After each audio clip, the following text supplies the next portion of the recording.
દાળને બાફવાની ઝંઝટ વગર હોટલ અને રેસ્ટોરન્ટનો સંભાર ભૂલાવી દે તેવી આજે હું તમારી સાથે સંભારની રીત શેર કરીશ. વિડીયો જોયા બાદ તમે ચોક્કસપણે કહેશો કે ધૈર્યા આ રીત તે પહેલાં શેર કેમ ન કરી.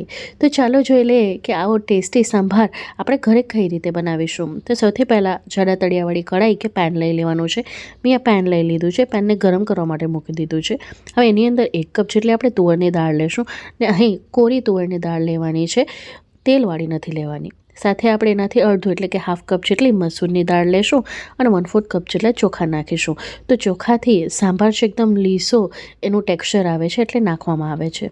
હવે ગેસની ફ્લેમને આપણે મીડિયમ કરી દઈશું અને મીડિયમ ફ્લેમ ઉપર આ રીતનું ક્રિસ્પી થાય દાણા અને એનામાંથી બધું મોઇશ્ચર દૂર થઈ જાય ત્યાં સુધી આપણે એને શેકી લેવાનું છે. તો અહીં તમે જોઈ શકો છો કે આવી રીતે ચોખાનો દાણો સેજ ફૂલી ગયો છે અને નખેથી માંગતા જો તૂટી જાય તો સમજી લેવાનું કે શેકાઈ ગયા છે દાણા. હવે આને આપણે એક પ્લેટમાં કાઢી લઈશું. આ જ પેનની અંદર આપણે 1/4 કપ જેટલા મીઠા લીમડાના પાન લેવાના છે. તો પાનને ધોઈને વધારાનું પાણી મેં કાઢી લીધું હતું. સૌથી પહેલાં આપણે લીમડાના પાનને જ શેકી લેવાનું છે કારણ કે એનામાં મોઇશ્ચર વધારે હોય છે. તો અહીં આ રીતનો ક્રિસ્પી થાય ત્યાં સુધી આપણે મીઠા લીમડાના પાનને શેકી લીધું છે. હવે આની અંદર આપણે 1/4 કપ જેટલી આંબલી નાખીશું. તો આંબલીના બિયા મેં પહેલે જ કાઢી લીધા છે જેથી પાછળથી મસાલો બનાવતી વખતે વાંધો ના આવે. હવે આની અંદર 1 ટેબલસ્પૂન જેટલા મેથીના દાણા નાખીશું. હવે અહીંયા હું શાહજીરાનો ઉપયોગ કરી રહી છું, પણ જો તમારા ઘરમાં શાહજીરું ન હોય તો તમે રેગ્યુલર જીરાનો ઉપયોગ કરી શકો છો. તો 2 ટેબલસ્પૂન જેટલું જીરું લીધું છે, શાહજીરું, અને એનો દાણો આ રીતનો ઝીણો હોય છે. ત્યારબાદ આની અંદર આપણે હાફ કપ જેટલા આખા ધાણા નાખીશું અને એકવાર બધી વસ્તુને ચલાવી લઈશું જેથી તળીએ કોઈ પણ વસ્તુ ચોંટે નહીં. હવે બધું સારી રીતે એકવાર મિક્સ કરી લીધા બાદ સંભારનો કલર સરસ આવે ને એ માટે કરીને મેં અહીંયા કશ્મીરી લાલ મરચાંનો ઉપયોગ કર્યો છે. સાથે 1 ટીસ્પૂન જેટલા કાળા મરી ને 1 ટીસ્પૂન જેટલા લવિંગ નાખ્યા છે. ત્યારબાદ આની અંદર આપણે 1/4 કપ જેટલો ટોપરાનો છીણ નાખીશું. સૂકા ટોપરાનો છીણનો ઉપયોગ કર્યો છે અને બધી વસ્તુને આપણે શેકી લઈશું જ્યાં સુધી બધી વસ્તુ આ રીતનો સેજ કલર ન બદલાય અને ક્રિસ્પી ન થઈ જાય. તો આવી રીતે બધી વસ્તુને ભાંગતા આવી રીતે બુરું થઈ જવું જોઈએ. એક આંબલી છે એનામાં મોઇશ્ચર રહેશે, એ બુરું નહીં થઈ શકે. બાકી બધા જે આપણે મસાલા નાખ્યા છે એ આ રીતના બુરું થઈ જાય ત્યાં સુધી આપણે શેકવાના છે. હવે આને પણ આપણે એક પ્લેટમાં કાઢી લેશું. હવે દાળ પણ ઠંડી થઈ ગઈ છે. એના ઉપર આપણે આ મિશ્રણને નાખી દઈશું અને બંનેને સારી રીતે મિક્સ કરી લઈશું અને ઠંડુ થઈ ગયા પછી જ આપણે આ મિક્સરને પીસવાનું છે.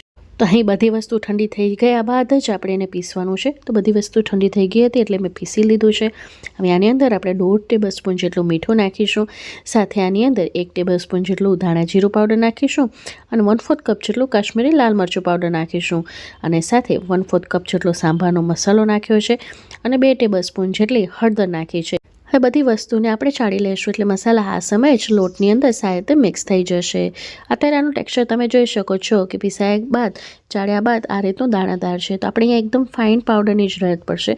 ફાઇન પાવડર હશે તેટલો જ તમારો સંભાર છે એ લીસો તૈયાર થશે. તો આપણે જે લોટ ચાળવાનો હરવારો હોય છે એનાથી હવે આપણે આ મિશ્રણને ચાળી લઈશું એટલે આપણે એકદમ ફાઇન પાવડર જેવું આપણે આ મળશે. એટલે જેટલો તમારો આ મસાલો ફાઇન હશે એટલું જ તમારો સાંભાર છે કે ક્રીમી ટેક્સચરવાળું તૈયાર થશે. હવે તમે એ જોઈ શકો છો એકદમ ફાઇન લોટ જેવું આપણું આ મિશ્રણ તૈયાર છે. બાકીનું જે વધ્યું હોય એને ફરી પાછું પીસીને ફરી પાછું આપણે ચાળી લેવાનું છે. તો આ રીતે મેં અહીંયા બધા જ મસાલાને સારી રીતે ચાળી લીધું છે. તો આપણું પ્રીમિક્સ તૈયાર થઈ ગયું છે જેને તમે 4 થી 5 મહિના સુધી એરટાઇટ કન્ટેનરની અંદર ફ્રીજ વગર જ બહાર સ્ટોર કરીને રાખી શકો છો. હવે આને ઉપયોગમાં કઈ રીતે લેવાનું, તો જો તમારા બાળકો અબ્રોડમાં ભણતા હોય તો તમે આ પ્રીમિક્સ બનાવીને એમને મોકલી શકો છો. બનાવવા માટે એકદમ સિમ્પલ છે. એક વ્યક્તિ માટે 1 ટેબલસ્પૂન જેટલું પાવડર ઇનફ થઈ જાય છે. તો હું અત્યારે ઘરના મોટા 4 વ્યક્તિઓ માટે સાંભાર બનાવી રહી છું એટલે હું 4 ટેબલસ્પૂન જેટલું નાખીશ. ટેબલસ્પૂનના માપ પ્રમાણે જોઈએ તો ઘરમાં જે મોટી ચમચી હોય એ માપ તમારે સેટ રાખવાનું. હવે આની અંદર સૌથી પહેલાં આપણે ગરમ પાણી નાખી દેવાનું છે. તો અત્યારે 2 કપ જેટલું પાણી આ બાઉલની અંદર આવશે એટલે હું 2 કપ જેટલું નાખી દઈશ. પાછળની કન્સિસ્ટન્સી હું પાછળથી એડજસ્ટ કરી લઈશ.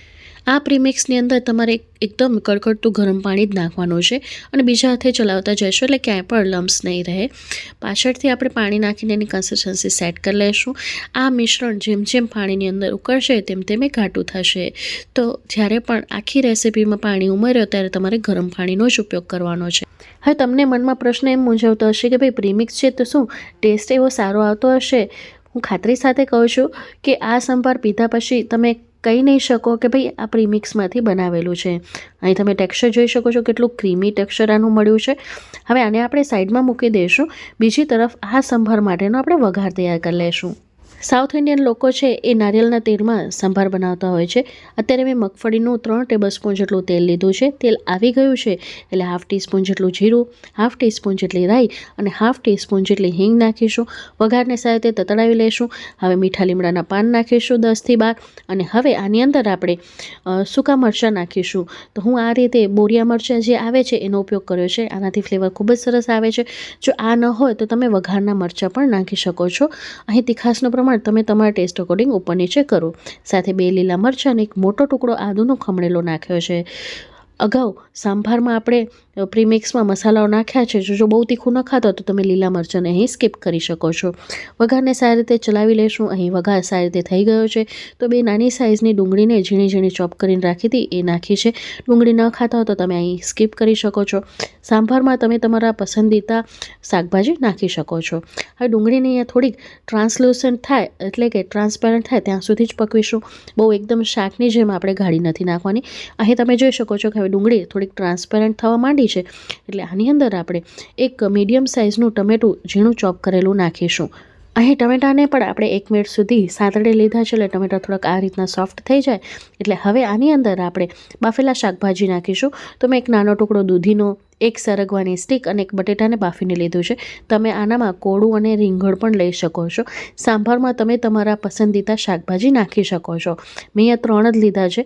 3 શાકભાજીને અડધા ગ્લાસ પાણીની અંદર 2 વિસલ મારીને મેં લીધા છે. તમે ઈચ્છો તો કડાઈની અંદર પણ બાફી શકો છો, પણ ફટાફટ સાંભાર બની જાય એટલે મેં બાફીને લીધું છે. હવે જે આપણે પ્રીમિક્સ પલાળીને રાખ્યું તો એ નાખી દઈશું અને આની અંદર ગરમ પાણી નાખીને સાંભારની કન્સિસ્ટન્સી આપણે સેટ કરીશું. તો અહીં તમારે જેટલો થિકનેસનો સાંભાર પસંદ હોય એ પ્રમાણે પાણી નાખવાનું. હવે આને આપણે લીડ કવર કરીને 10 મિનિટ સુધી ઉકાળીશું. જેમ જેમ આ સાંભાર ઉકળશે તેમ તેમ આ થીક થશે એટલે તમારે જેટલી કન્સિસ્ટન્સી જોઈએ એ પ્રમાણે અહીં પાણી નાખવાનું. હવે લીડ કવર કરીને આપણે 10 મિનિટ સુધી ઉકાળી લેશું એટલે સાંભાર આપણો તૈયાર થઈ જશે. તો એ 10 મિનિટ પછી જોઈ શકો છો આની કન્સિસ્ટન્સી કેટલી સરસ થઈ ગઈ છે, કેટલું ક્રીમી ટેક્સચર આનું મળ્યું છે. કોઈ કહેશે કે ભાઈ આ પ્રીમિક્સમાંથી આપણે સાંભાર બનાવ્યું છે. હવે સારી રીતે મિક્સ કરી લેશું. અત્યારે આ મને સાંભારની કન્સિસ્ટન્સી થીક લાગી રહી છે એટલે હું ગરમ પાણી નાખી રહી છું. તો તમારા સાંભારમાં જ્યારે પણ પાણી નાખો ત્યારે ગરમ પાણીનો જ ઉપયોગ કરવાનો છે. ઠંડુ પાણી નાખશો તો તાપમાન છે ડાઉન થઈ જશે અને ટેસ્ટમાં પણ તમારે કોમ્પ્રોમાઇઝ કરવાનું આવશે. તો આખી રેસિપીમાં ગરમ પાણીનો જ ઉપયોગ કરજો. તો અહીં આપણો આ સાંભાર તૈયાર છે પીરસવા માટે. હવે છેલ્લે કોથમીરને કેવી રીતે ભૂલાય તો ઝીણી સમારેલી કોથમીર નાખીશું. સર્વ કરતાં પહેલાં કોથમીર અચૂકથી નાખજો. અને આ ગરમા ગરમ સંભાર તૈયાર છે કડકડતી ઠંડીમાં સર્વ કરવા માટે. તો જેને મેં આવી રીતે મિની ઇડલી સાથે સર્વ કર્યું છે. તો ફ્રેન્ડ્સ, તમે મારો વિડીયો કયા ગામ, કયા શહેર, કયા મેગા સિટીથી જોવો છો કમેન્ટ બોક્સમાં લખીને જરૂરથી જણાવજો. એ જાણીને મને ખૂબ જ આનંદ થાય છે. અને આજની અમારી રેસિપી તમને કેવી લાગી એ પણ મને જણાવજો, જેથી મને પણ તમારા અનુભવો જાણવાનો મોકો મળે. તો હું ફ્રેન્ડ્સ ફરી મળીશ આવી જ નવી ઇન્ટરેસ્ટિંગ રેસિપી સાથે. ત્યાં સુધી આવજો. Bye, take care, thanks for watching. જોઈ શકો છો કેટલો સરસ ક્રીમી ટેક્સચરવાળો આપણો સાંભાર તૈયાર થયો છે.